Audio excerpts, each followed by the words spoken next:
que se nos ha ido ya medio mes de enero y lo último que hicimos en este canal es tratar la cuestión de un bautismo que se había producido en una iglesia de Barcelona.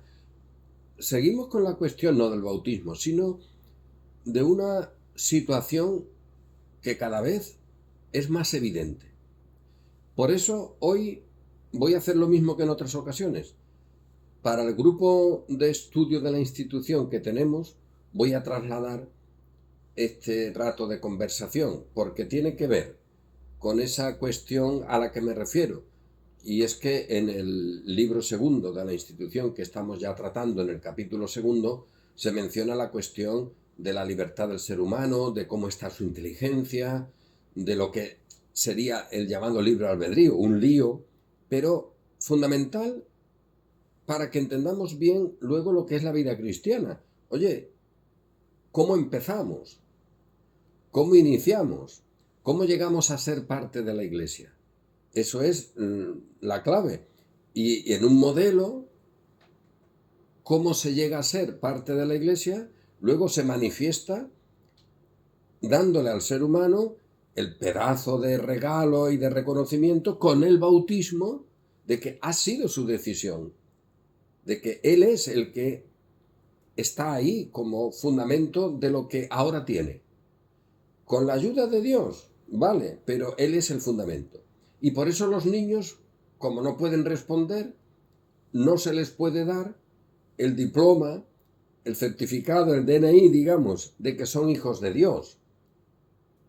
Porque ¿qué otra cosa es el bautismo sino eso? Y luego la Santa Cena, el reconocimiento de la comunidad comiendo juntos, siendo comensales en una misma mesa. Para nosotros todo eso es algo evidente. Es Dios quien lo hace, por lo tanto nuestros hijos también están ahí incluidos, y los hijos de nuestros hijos. Y mientras que ellos son pequeños y no manifiestan una rebeldía para irse de la mesa, pues nosotros los tenemos en la mesa. Y previo a eso, pues también en el signo donde se les ha certificado externamente, ciertamente, que son hijos de Dios, porque así no tenemos ningún problema para reconocer lo que Dios dice sobre la salvación.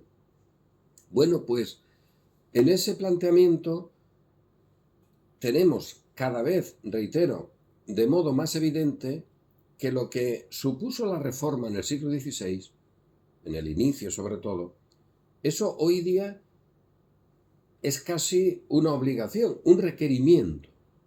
Volvemos a estar en una situación semejante. ¿Qué ocurre?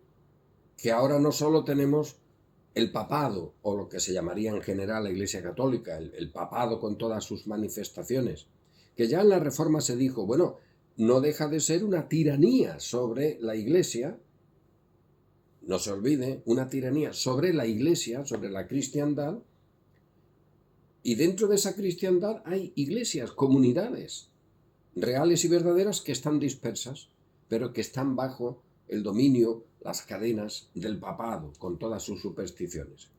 Esas iglesias existen porque Dios las guarda, en aquella época, igual hoy, esas comunidades, esa pequeña manada, ese resto escogido, así vamos, pero no ha cambiado la situación porque haya ahora muchos que se llaman evangélicos o protestantes. Con eso lo único que tenemos es que lo que antes valía para el papado, ahora hay que extenderlo para el mundo evangélico en general. Y aquí nos encontramos con una cuestión que creo es necesario subrayar. Y en este capítulo segundo del libro segundo de la institución tenemos casi un tratadito sobre la cuestión. A ver, cuidado con las frases solas. Y nunca, mejor dicho, con las frases solas o con las 5 solas, como es el lenguaje común en el mundo evangélico, más o menos, que se llama reformado. Porque tú te encuentras con mucha gente dentro del mundo evangélico que te dice, no, la salvación no es por obras, es por gracia, por la fe. Y vete tú ahora a ver qué significa eso en la persona que te lo está diciendo. En la práctica luego, lo que contemplas, lo que se practica, es que sin la colaboración del ser humano no hay posibilidad de que Dios lleve su obra adelante. Sencillamente. De que uno no puede ser salvo sin su colaboración. Sea esta de 1 grado o de 100, más o menos, de una forma o de otra. Y esta es una realidad tan evidente que casi es una ofensa discutirla. Esto es así. Guste más o menos, pero es así, esto es evidente. Ahora, ante esa evidencia, ¿qué tenemos que hacer? Pues desde luego, ahí me voy a un documento extraordinario, muy bueno, que es la carta o el tratadito que Calvino envía al emperador Carlos en 1543. ¿Por qué lo hace a él? ¿Y por qué reclama también, no la intervención, sino que ponga en práctica lo que un emperador cristiano, defensor de la cristiandad, tendría que hacer? Y es que no me la corrompan, que no me la estropeen, que no me la tiranicen. Si él es el defensor de la cristiandad, pues qué menos que tenga en cuenta lo que le está ocurriendo a la cristiandad. Y en este texto, Calvino ya demuestra lo que sería la acción profética del pastor, que no se tiene que meter en política para entendernos, pero que sí tiene también una voz para la responsabilidad de los políticos, sobre todo en este caso el emperador, cuando él se presentaba como defensor de la cristiandad. ¿Y qué dice Calvino en ese texto que se conoce como la necesidad de reformar la Iglesia? Esta es una traducción en inglés, creo que hay una también en castellano. Pues lo que él dice, y es un librito, uno lo puede leer, y si tiene en cuenta la situación actual, la conclusión evidente es, mira, esto es necesario reclamarlo hoy. No es un documento histórico que ya no nos valga. Es que lo que él propone para reformar a la Iglesia, tenemos que volver a proponerlo hoy para reformar a la Iglesia no papal solo, que también, por supuesto, sino también a las iglesias evangélicas. O sea que esto sería un texto donde encontraríamos lo necesario para decir a las iglesias evangélicas, también las que se llaman reformadas, las de las 5 solas, para entendernos, hay que cambiar. ¿Por qué? Pues ya el papado también lo decía. Oye, que la salvación, la gracia tiene que estar ahí, la obra del Espíritu, que sin eso no hay posibilidad, todo lo que tú quieras. Pero al final el ser humano era imprescindible. Y ese planteamiento se sigue llevando a cabo hoy de una manera práctica. Con independencia de que luego se hablen frases como sola gracia, que Dios salva, que el pecador, no sé cuántas cosas se pueden decir, escribir o decir en un púlpito.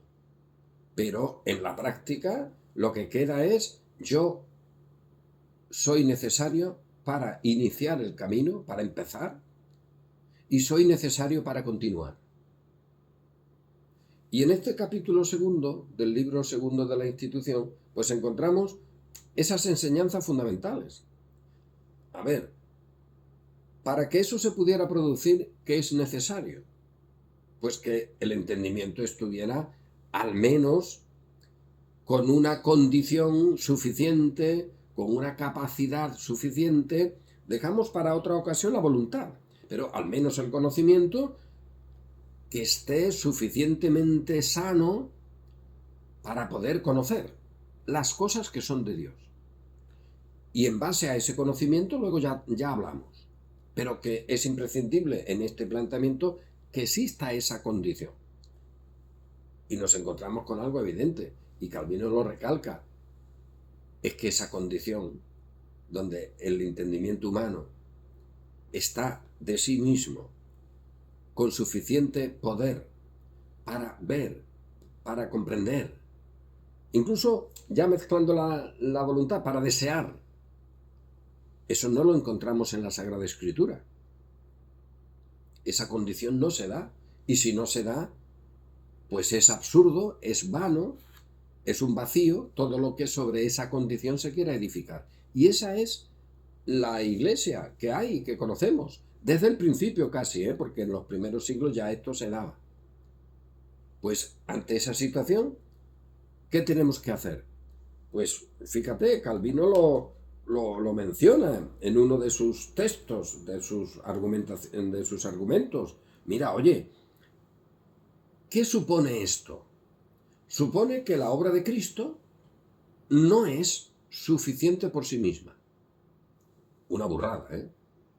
Que necesita la cooperación, de algún modo, del individuo. Y ahora todos decimos, hombre, para que esa cooperación se dé, y eso el catolicismo no tiene problema en reconocerlo, existe una condición previa en el ser humano, sobre todo en el adulto, en el que ha crecido, en el niño, ni te lo cuentan, con su razonamiento, que puede conocer. Y es verdad que su conocimiento no es tan enorme como el que luego, con la ayuda de Dios, puede tener.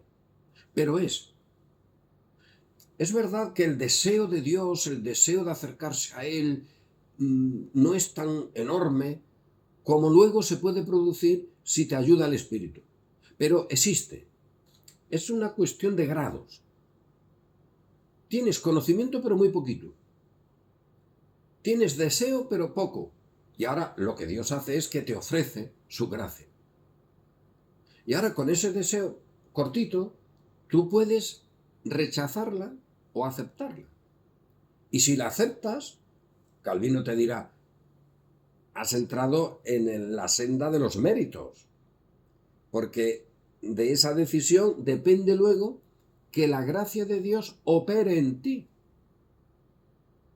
y que la gracia de Dios sea eficaz en ti, que es una burrada para decir lo menos grave. Eso es y Calvino lo dice, es una ofensa, es pisotear la obra de Cristo. Que su sangre derramada, que su vida plena dada, que su soportar la condenación, que su muerte y resurrección, necesita que le des el visto bueno. Esto es terrible, pero es lo que se enseña y lo que se practica en el papado y en las iglesias evangélicas en general. No hay otra historia y no estamos para muchas historias con la que está cayendo en medio mundo. Por lo tanto, aquí en nuestro grupo y en este canal, yo siempre tendré que decir, y lo voy a reiterar continuamente, hoy estamos en una condición semejante a la necesidad de proclamar la obra perfecta de Cristo como se hizo en la Reforma en sus inicios. Que no estamos en la misma sociedad, evidentemente. Que no estamos en la misma condición histórica, evidentemente. Pero estamos en la necesidad de decir el mismo discurso, la misma palabra profética, a la Iglesia de Roma y a las iglesias evangélicas que ya cada día se diferencian menos. Eso es evidente también, no hace falta ser un lince. Bueno, pues ante eso, y termino, Calvino dice, vamos a ver, si la sangre de nuestro Redentor está siendo pisoteada, y está siendo pisoteada por esas doctrinas y enseñanzas, si la Iglesia del Señor, si la comunidad está siendo esclavizada, tiranizada por esas enseñanzas,